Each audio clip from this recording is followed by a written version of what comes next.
This is Time magazine. About 4.5 million people in America get to read this magazine every week, about 6 million around the world. It is an important and prestigious job to be the managing editor of this magazine. A lot of very distinguished journalists have held that position. There's a new man at the helm. His name is Walter Isaacson. He's from New Orleans. He went to Harvard College. He was a Rhodes Scholar. He's been a political reporter, and he's been at Time magazine for most of his adult life. His last job there was head of new media. He is back in the journalism business as the managing editor of this magazine, and I'm pleased to have him here to talk about what role these news magazines play at the time of much talk about cyberspace and computers and the internet, and to see how one person goes about imposing his or her vision on such an American institution. I'm pleased to have Walter Isaacson here. Welcome. Hey, Charlie. It's great to have you. Walter's an old friend, I should say, so we have known each other for a number of years. Yeah. Why did you want this job? What's great? What's the challenge of running a magazine? As you say in your editing, in your old job, there was no precedent. You could have go about the process of looking at cyberspace and how do you fit an institution into it. Here, this is full of tradition from the beginning when Henry Luce established his magazine, and so you got to figure out new ways to create an old magazine. Yeah, well, having visited cyberspace and returned to tell the tale, you get a new appreciation for old media. And Time magazine in particular, it can be the great American magazine. It can set the agenda. You can do anything you want with Time. I mean, Time magazine can explore the narratives of our world. It can do analysis. It can find any story that's interesting. It can fit into Time magazine. So I think taking a product that's probably been reinvented 3,800 times over the past, every week for the past 73 years, and trying to reinvent it each week so it becomes more interesting, sort of more provocative, that's the best job in American journalism. How could you not want to do it? What do you want to do with this magazine? How do you change it, and what's the vision you have of finding this process of regeneration? Well, first of all, I believe strongly in the mandate that Henry Luce invented for Time magazine. So I think all this insecurity about the role of magazines these days is silly. If you go out into cyberspace, you realize you have 1,000 different sources of information, 10,000 sources at any moment on the internet. And what you need is a brand name you can trust. You need synthesis. You need analysis. Henry Luce, in the prospectus he wrote for Time magazine 75 years ago or so, said, at a time when people get more and more data, more and more information, and more headlines, they're ironically becoming less informed. And what they need is a magazine, a thoughtful mind that can help synthesize, analyze, bring it together, be credible, and be authoritative, to save them time as a service, but also bring them the interesting things from amid the myriad of headlines and stuff that may be hitting them. So in a new age, in a new information age, with all the impact of all the new media, it's not a threat to the survivability of general interest news magazines? Absolutely not. I mean, when you have 1,000 sources of information, what you're going to look for is a brand name you trust. You're going to look for a certain sensibility. In cyberspace, they talk about something called an intelligent agent that knows what you want and helps bring it to you from the myriad of things out there. Time magazine, to use that lingo, can be your intelligent agent.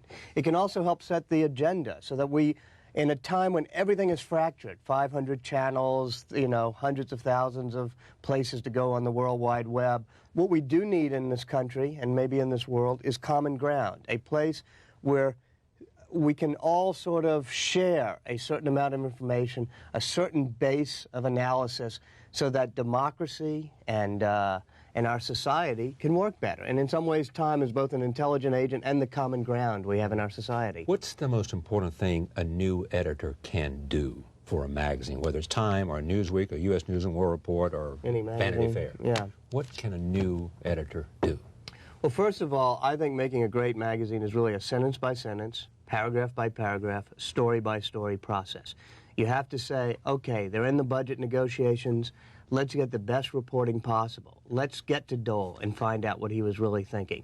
Let's see where the compromises are made. And then let's write it so that the analysis is good and that sort of thing. There's no single magic bullet. You can't sort of wave a wand and say, I'll do this, I'll redesign that, I'll put in bigger pictures, I'll do more profiles, I'll be more entertaining. No, that's that just gets you messed up. What you really need to realize is that to make a good magazine, it's pretty simple, but it's pretty basic. Good writing and good reporting. Yeah. You've got to hire, in a competitive age, the best writers. Sure. You just hired Bud Trillin. Yeah, Calvin Trillin is, first of all, he's an old-time reporter. He used to be in our Atlanta bureau 30 years ago. But his type of sensibility is, to my mind, exactly what Time Magazine's sensibility is.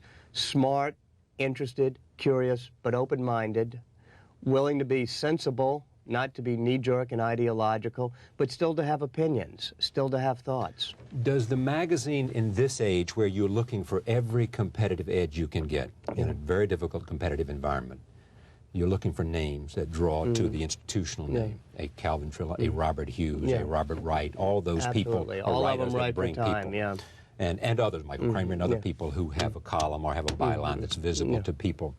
Do you also look to create an attitude in terms of the way the magazine is? We know that when Henry Luce ran this magazine, it had an attitude about who it was and its role in America.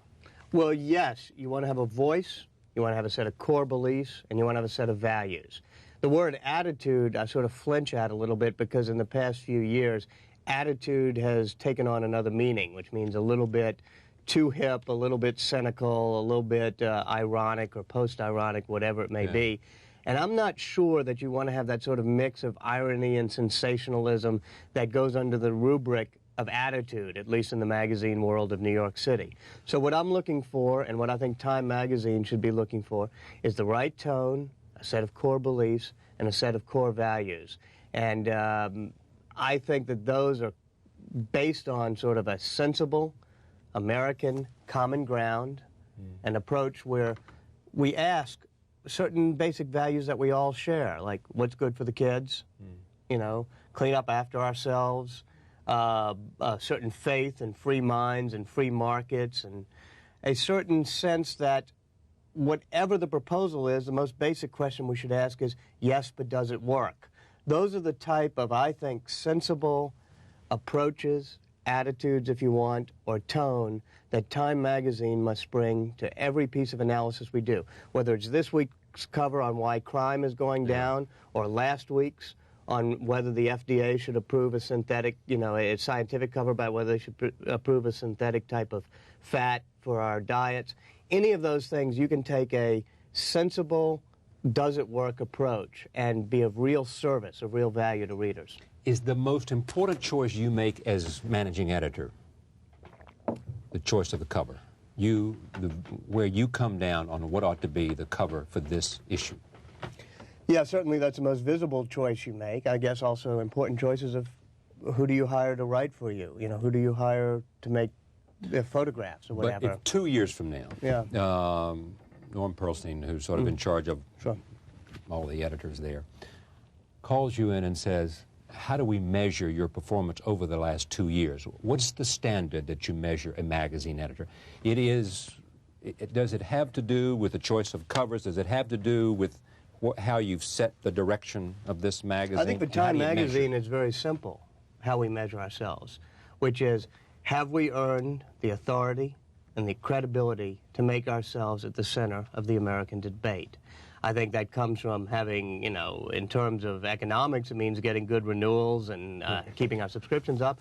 It means having covers that have an impact. So people will say, oh, I saw that on Time Magazine. I saw Commissioner Bratton on Time Magazine. I saw Newt Gingrich on Time Magazine. It had an impact. It set the terms of the debate. But basically, to be authoritative and credible. This cover story sets the term of the debate on crime. Finally, we're winning the war against crime. Here's why. Right. I mean, it looks at community policing. It's a controversial subject, community policing. It's become very politicized. I mean, Bill Clinton talking about putting cops on the beat or whatever. We wanted to take a look. Does community policing actually cut down on crime?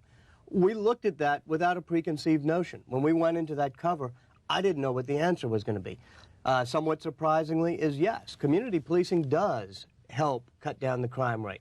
So do a lot of other things. We look at each factor and why is it that crimes in New York have gone down 20 or 30%. Crimes across the country, major murders have gone down 10, 15% across the country. That's an important issue. And should it be putting more police on the beat? Should it be stricter sentences? Should it be drug laws? Should it be gun control? Looking at all those things and saying why. Because I think that's helping set the terms of a debate. Yeah, Newsweek's cover story this week is a picture of Hillary Clinton saying saint or sinner. Do those two covers define your perception of the difference in those two magazines in any way? Because some Not might really. say Newsweek is hipper, Newsweek is more something. I don't think Time needs to define itself against U.S. News, Newsweek, or whatever. Any other weekend. I haven't, because of the snowstorm, I haven't even seen Newsweek, so I'm not quite sure. No, I think we should be defining what a magazine should be and defining the terms of the debate as we see fit without looking at, you know, what is Vanity Fair doing, The New Yorker, U.S. News, Newsweek, or any other particular magazine. I think Time is pretty secure in what its own role is in the American debate. Yeah. When you look at the experience you had as head of new media, what did you learn there? What was it? I mean, you got involved in that. You were early on in 1992, I think, was you got sort of advised of what was going on the internet. I mean, you got sort of online and began to explore that. And somebody said, "Hey, we've got this Rhodes Scholar down there. Let's put him in charge of new media," or whatever they said. What did you learn from that experience? I mean, Time, with all its resources, looking at the world of new media, having some successes, also some failures in creating new magazines. And here is the whole world of computers and new media. Well, I think it was very exciting because the digital revolution, I think, is going to have a greater impact on journalism and on how we get information than anything since the invention of television, probably. Why? Because I think it allows... with television, it's a broadcast media. For that matter, Time Magazine is broadcast. It goes out to, 4 million subscribers, 20-some-odd million readers in the same form, pretty much, around the world. With digital media, it's more personal. Each user can get what they want when they want it. So it allows a new type of journalism that doesn't have to be broad-based, that doesn't have to be based on narrative, that can be based on each user finding and exploring the type of information they want. That takes a different set of muscles, I think, to produce that. And it was useful to work on it, and I think it's an important story. The businesses of new media, the people creating the new media, these are great. These are the Henry Fords of our age. So in Time Magazine, I think you'll see a lot more coverage of that. Speaking of all of this, there was a recent, the merger of Time, a recent story, I think, in the New York Times. Some people beginning to say, I'm not sure the merger between Time Warner and Ted Turner will go through because of the regulatory challenge that it faces, as well as some other considerations. What's your bet?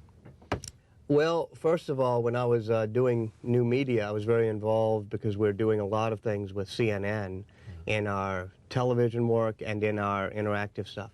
So I was involved in that. Now that I go to Time Magazine, it's no longer something I speak for. It's a story I cover. So I'll be covering, the Time Warner situation as any journalist would, and we'll be covering it in Time Magazine. So I don't know if I want to speak for the company in that regard. Speak as a reporter. As a reporter. Is it perhaps at risk?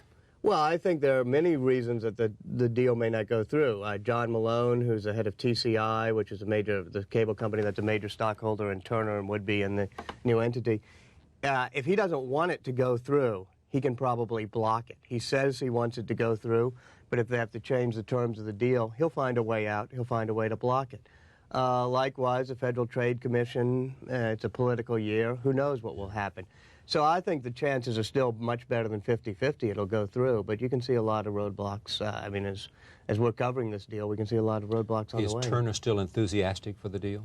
Ted Turner's enthusiastic about everything in life, including this deal. He's a very enthusiastic man. And what was the reaction over at the Time Inc. building when you read that Wall Street Journal story about Ted Turner? About Ted Turner? Well, I think we look upon Ted Turner as just a truly interesting character. And the good thing about being in journalism is you just love truly interesting characters. And certainly Ted Turner's one of them. And here is another, Newt Gingrich, Man of the Year. Absolutely. And you also point out 4 people it might have been, including Richard Holbrooke, including Rabin, including Bill Gates. Bill Gates, 3 or 4 of the others. some controversy about this photograph. This is not a flattering picture of Newt Gingrich. Well, first of all, it is a that? totally unretired. I mean, it is the photograph that was taken. It is a very good portrait photographer, Gregory Heisler, who's done many Man of the Year photographs before. It was late in the afternoon, although the session was supposed to be at noon. It kept getting postponed because the Speaker of the House had budget discussions, and so he kept postponing it. But that's the way he looked, and it's an unretouched photograph. I happen not to think it's a bad photograph. I think it's actually a very, very evocative photograph, which is why we chose it. We chose it because he looks tough, but beleaguered. He looks determined, but like he's been through a lot. And it sort of captures both the electricity and, in some ways, the tough beating that he had been getting. And that's what a photograph, when it's a great portrait photography, is supposed to do. So there were no tricks there. It was exactly the way he felt on that day in December. It wasn't like the O.J. cover, which got you which I think was a mistake. trouble. But, you know, I don't think you mess with photographs. I think photographs should be sacrosanct.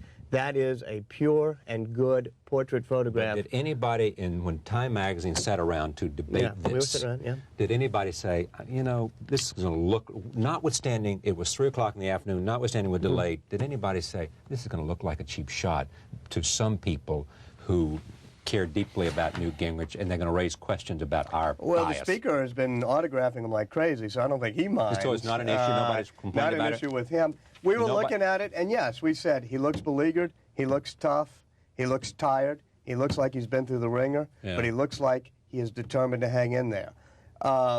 We felt it captured the mood at the end of the year, a year that had been in which he had had an incredible impact on the way our government works, but also was going through a pretty bad period where he was going down in the polls and having some schisms within his own ranks. We felt the picture captured it. We felt it certainly wasn't unfair. In many ways, it's a flattering, tough picture. Certainly, I don't think he's objected to it, and I think that's what you try to do with portrait photography. You look at Commissioner Bratton. Yeah, but he's going to love that. Come on, I mean, he'll Bill love Bratton is that going to one. love You're right. that. Yeah, Finally, we're winning the war against crime, and here's why. And there's a picture of Bill Bratton. The only person who might not love this is the mayor, who thinks he might ought to be in that photograph. I think the mayor who commented on that cover is very gracious, too. He said that it's good for the city of New York. Let me just talk one final thing. You have, in the course of your career, written at least 3 books that I know about, 2 books that I know about. The Wise Men, which is the men who, after the war who shaped America, and then a biography of Henry Kissinger, which was made into a movie on TNT. You're now writing a biography of Benjamin Franklin. To the question of many of your friends, when do you have time to do that? Because you also, wisely, I think, have always assumed it was your responsibility as a journalist for a news weekly to get out in this city where so many people are interacting and talking about ideas, to be out there as part of that conversation. When do you write these books? Well, I think fortunately I have some time to finish Ben Franklin. It's going to take a little bit longer now that I've gone to work at Time Magazine. I told my publishers they have to wait a few more years because I really don't think you can run a news magazine without giving your full attention to it. So there'll be some times in the late evening. Ben is on the back burner now? There might be some late weekend nights when I feel like doing a little bit of reading or a little bit of sketching out. You have to remember Ben Franklin took some time out from his career to launch America's first great magazine.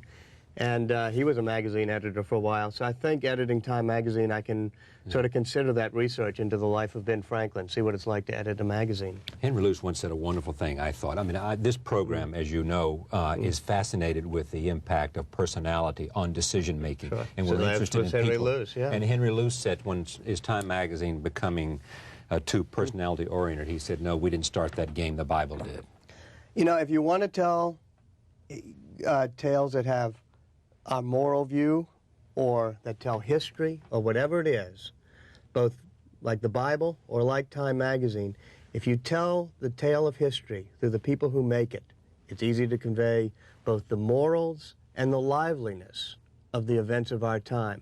That was one of many ingenious inventions when Henry Luce invented the Great American Magazine. And I think if you look at Bill Bratton, if you look at Newt Gingrich, it's not cheap personality journalism. What it is telling about important issues and important events through the people who made them. And yes, I guess Luce was right. if it was good enough for the Bible, it's good enough for the rest of journalism. Is the audience changing, though, that you're appealing to? I mean, do you see that in all of the competition now, that the audience you're looking for is a smarter, more informed, et cetera, audience that is looking for the kind of analysis that you can bring together with the talent that a news magazine can corral? Yeah, I mean, I think people are looking, I think you have a very smart, it's like this show. I mean, I think the audience for Time Magazine is the audience for the Charlie Rose Show, I hope.